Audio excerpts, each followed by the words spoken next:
30 years, Mr. Aditya Puri strode like a colossus on the Indian banking scene. But since he retired from HDFC Bank in October 2020, we haven't been able to get him on camera. Today, I got some unexpected help from his wife, actually, who has written a delightful book, Adityanama, The Man Behind the Banker. And both Mrs. Anita Smiley Puri and Aditya Puri have been good enough to come over to our studio. This is the first time that the author of the book and the subject of the book have come for an interview, so I am delighted. Thank you, Lata. Always a pleasure with you. Yes, thank you so much for having us. Okay, well, first, I must tell you that this is a delightful love story. Mrs. Puri, I wanted to ask you, you all met, you as a college student, Yes. fell in love, and then it turned out to be arranged because his bua knew your chachi. Yes. This is like filmy. It's really a miracle because I thought, okay, it's just that, one party. Okay. And then I, got into my Miranda House, studies, and I didn't think about it. But his, cousin sister who had taken me to the party, he kept asking her, where's that friend of yours? Because I want to marry her. Okay. And she said, I've lost track of her. So it was quite a thing when he came to see me, because the Bua and Chachi, sent the proposal to our respective parents. Yes. When he came to see me at my sister's home, when the proposal came, he actually just came in, he saw, and he just said, okay, in his mind, but I didn't know. He didn't ask any questions and Yes, you were angry. he did not even ask me one question. He just saw, okay, this is the same Smiley that I've been searching for. And he just went on to the bar to have a drink. Okay. Well, let me come back to the story of Mr. Puri's career. Mr. Puri, your story is like, a very amazing tale of climb. You started as a paying guest in a dingy apartment in Mumbai, and where the landlady just gave you half a cup of tea and a biscuit for breakfast. I mean, this is a very big climb. You think this is still possible? What do you owe this dramatic success? Of course it's possible. I think you need God's grace. Yeah. So firstly, Lata, I was from a small town like Chandigarh. And in Chandigarh, if you're reasonably well off, you're a big shot. Okay. And there was lots of space, etc. And when I got this job in Mahindra & Mahindra, I thought I'd become a big guy with the sum that was there. When I came here, I realized it was nothing.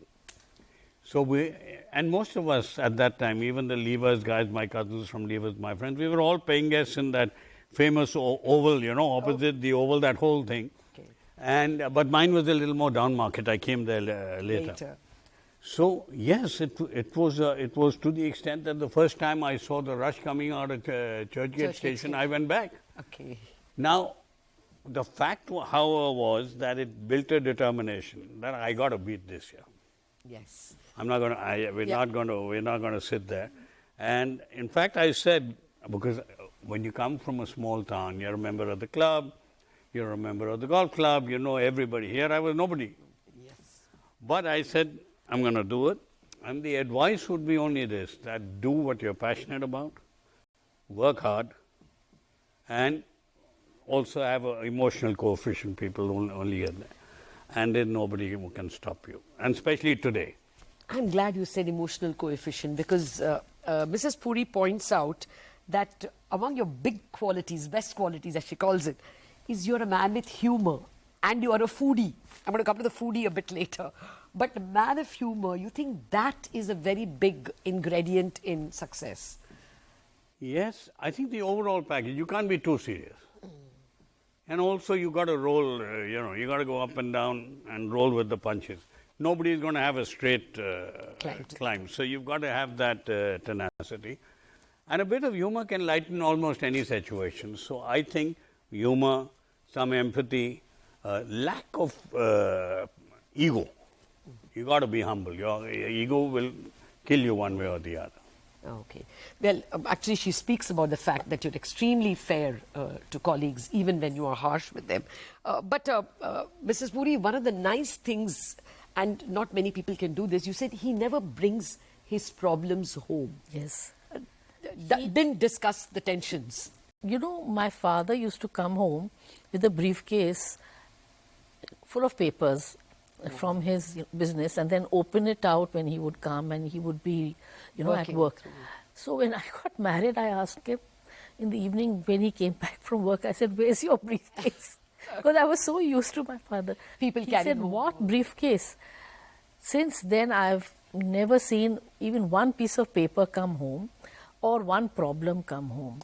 And later on in the day, next day I would get to know that there was a big problem at the bank. Oh. But I never got to know. But you do say that the change to Citibank, there was a lot of think. In fact, in quotes, you say he would ask, "Smiley, did we do the right thing?" So those were very difficult days. The change from Citi to the HDFC HDFC Bank. Yes, it was, because I was living like a queen in Malaysia. He was CEO there and they would call me Lady Boss. Okay. And Lady Boss shouldn't have any problems at all. Whereas here when I came, people didn't even know the name of the bank. And they sort of used to, actually we lost a lot of friends also at that time. Because from being somebody, we were nothing. Yes. So it was a big change also, even my lifestyle, because it was a large, grand home and we had a lot of cars and drivers and all. Whereas here, since the bank was, a newborn baby, so we did have not Adjusting many, to a smaller house. and not many perquisites as we had. And not so much help from the organization. From the organization. Since it wasn't Yeah. set up. Yeah. Mr. Puri, the big question really of your career, what made you jump? If you were in such a good position in Citi, and you would have risen there as well to the international levels, how did Deepak Parekh convince you? You say he met you in a hotel in Kuala Lumpur. No, he met me at home. Yeah. He came home. And so, fundamentally, yes, absolutely. John Reed that time had a few of these guys who had golden handcuff. There was Jerry Rao, there was my boss later on, Anupam Nani. I was there, who said these are the 50 guys who are going to do it. And I was on the cusp of a... but then we were sometimes thinking whether we want to spend our entire life overseas or we come here. And long back I told Smiley, one day I'll set up a bank in India that India will be proud of. So that was there at the back of my mind. But it was a very tough decision. And then when Deepak came, he said, and the salary he offered means... was much lower, he said. I was almost going to fall off the chair. I said, Deepak, are you bloody joking? What are we going to do? Then I also said, look, if I come back, it will be to solve a passion. So, whose bank will it be? How much will you run it and how much? He said, look, you come back and you run it. And I have to say, he never deviated from that. If I needed to do something or if I needed his help, I went to him. But he never once said, you do this or you do that or you do that. Credit to him. And he said, look, come back to the country and do something. And then the clincher actually was my dad. Okay. He was not well. And then we said, Papa, come, we'll set up hospital wherever we were. They were talking about Australia or something. And he said, no, I don't want to leave this place. And I want to spend my last days in Smiley's house. Okay. I said, Papa, it happens to be my house as well. Okay. But that I swelled with pride because it was a hell of a compliment that he sees it as his daughter-in-law's house. And then I went to Smiley and I said, look, Smiley, what should I do? So she says, if something happens to Papa, can you spend the balance of your life? Yeah. I said, no. And then we were here. So it was an emotional as well as an intellectual choice. Absolutely. To set up a bank, your own passion, as well as family issues. Okay, aside from HDFC Bank itself, did you get irritated with any qualities? I mean, chapter after chapter, you speak well of him. No, I naturally. mean, that's a little difficult. I mean, did he put wet towels on the bed or, disturb Yeah, the... I'm a nice person. Nice person with gloves. No, it's natural to have a little bit of irritation. He's human after all. But the wet towel didn't, happen.